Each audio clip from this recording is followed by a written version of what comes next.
হ্যাঁ, আমি লাবু খন্দকার প্রয়োজনের গত 4 রাত আগে আমি দনবাড়ির কদমতলী গিয়েছিলাম। এখানে ফেরার পথে প্রতিমধ্যে আমাকে উৎপেতে থাকা একটি জিপ গাড়ি সহ এবং প্রাইভেট গাড়িতে কিছু ব্যক্তি দেখতে এসেছিলাম। একদম পিছনে খুবই তাদের দ্রুত গাড়ি চালানোর গিয়ে অন্ধকার দেখি, পরে বাধ্য হই ওই গাড়ি থামাতে।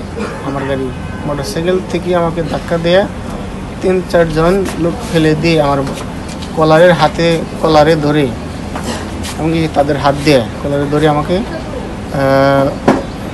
চেষ্টা করে তাদের প্রাইভেট গাড়িতে ওঠানোর জন্য। যাই হোক, তাদের একাধিক লোক থাকায় 5-6 জন সন্ত্রাসী বাহিনীর কারণে এবং কি আমার অন্ডকোষে চেপে ধরার কারণে আমি কিছুটা শক্তি হ্রাস হয় আমার।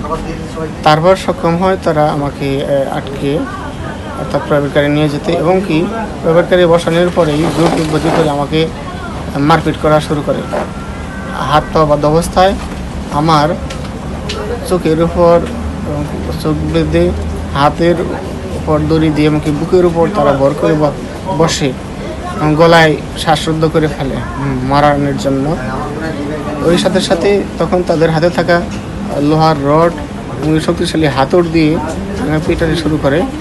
আমি আহত অবস্থায় পড়ে যাই ওই প্রাইভেট কারেই, কিন্তু আমাকে চোখ বাঁধতে পারে এমনকি এই হাত বাঁধতে যে সক্ষম হয় তারা পরবর্তীতে একটি নির্জন জায়গায় নিয়ে প্রাইভেট কার থেকে নেমে নাচ করতে পারি একটা রাস্তার পাশে, যেখানে নির্জন জায়গা।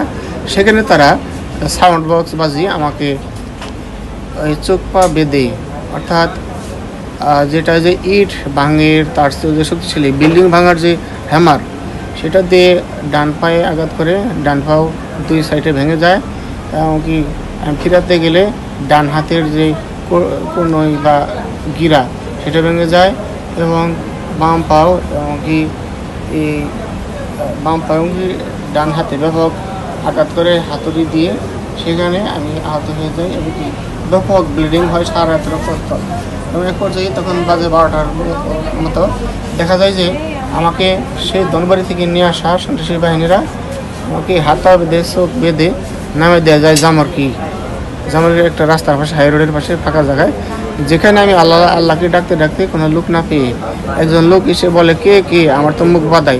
তখন আমি ইশারে আমার হাত বাঁধা এবং মুখ বাঁধা খুলতে চাই এবং কি তারা আমাকে খুলতে বলায়, আমি খুলতে বলায় তারা আমার হাত এমনকি মুখ খুলতে সক্ষম হয়।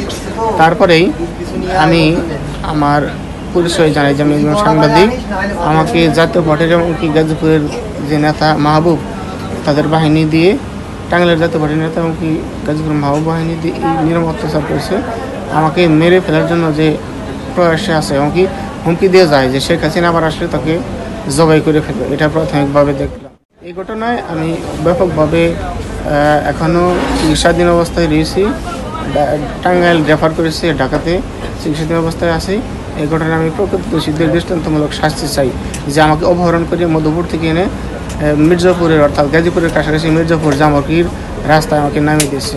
এমনকি দেশবাসীর কাছে এমনকি সেনাবাহিনী পাশাপাশি সাংবাদিক মহলের কাছে এবং সংশ্লিষ্ট আদালত যে টাঙ্গাইলের যে এরিয়া ঘটনাস্থল প্রাথমিক ঘটনাস্থল দনবাড়ি এমনকি আমাকে রেখে যায় অপহরণ করে দনবাড়ি থেকে কদমতলী দনবাড়ি বীরতারায়ণের ওইখানে মোড়ের থেকে ওইখানেও লোকজন দেখেছে এবং এখানে যারা উদ্ধার করছে জামরকি তারাও সাক্ষী আছে ঘটনায়।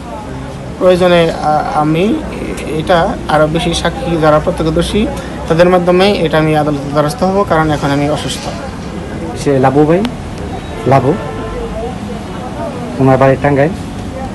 উনি হয়তো 2-3টা মামলার বাদী ছিল এবং বৈষম্য ছাত্র আন্দোলনের বাদী থাকাতেই বিভিন্ন সন্ত্রাসী বাহিনীরা তাকে উঠায় নিয়ে যায়